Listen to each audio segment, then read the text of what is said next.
नमस्कार मु अमृता मो चैनल अमृता कुकिंग ओडिया आपण मानक स्वागत जनाऊँगी। आज तैयारी करा जाउची मेथी मलाई पनीर। एठारे मु मेथी साग को धोईकी नहीं जाइची,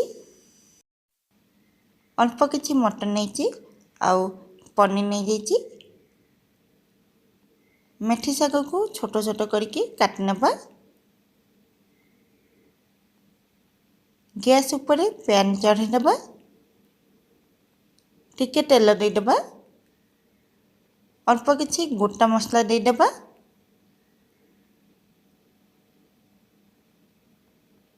काटिकी रखिथिबा पियाज खंड को दे देबा।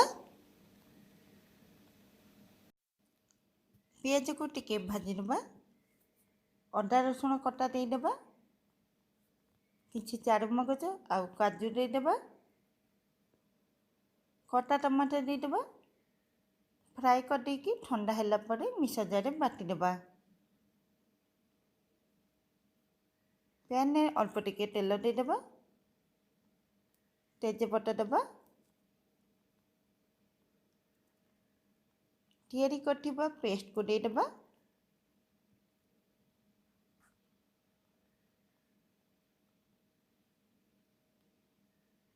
मिक्सर जार रे लागिथिबा मसला को पानी टिके देकी दे देबा। लूण, हळदी गुंड, लंका गुंड, धनिया गुंड, जीरा गुंड, गरम मसला दे देबा।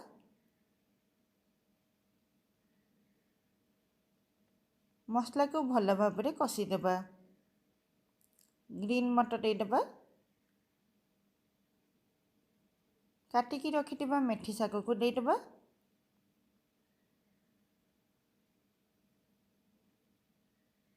कवर ढांकी टिके समय कुक कर देबा।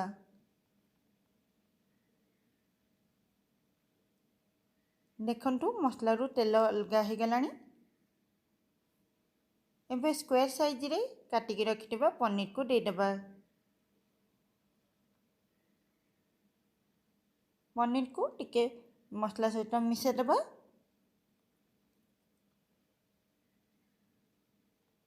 कवर ढांकी 2 ରୁ 3 मिनिट कुक करबा। पानी देकी पुणी थरे कवर ढांकी तरकारी गाढ़ा हवा पर्यंत कुक करबा। 2-3 चम्मच क्रीम दे देबा। लो फ्लेम रे 3 ରୁ 4 मिनिट कुक कर देबा।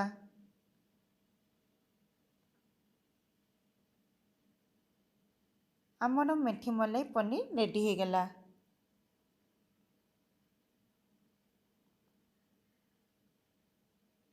गोटे प्लेट रे सर्व कर नबा।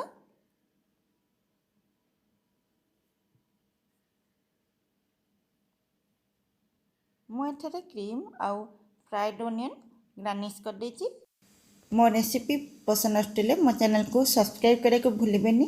ता द्वारा अपलोड करथिबा नुआ वीडियो सब आपन पाखे नोटिफिकेशन पहुँचब।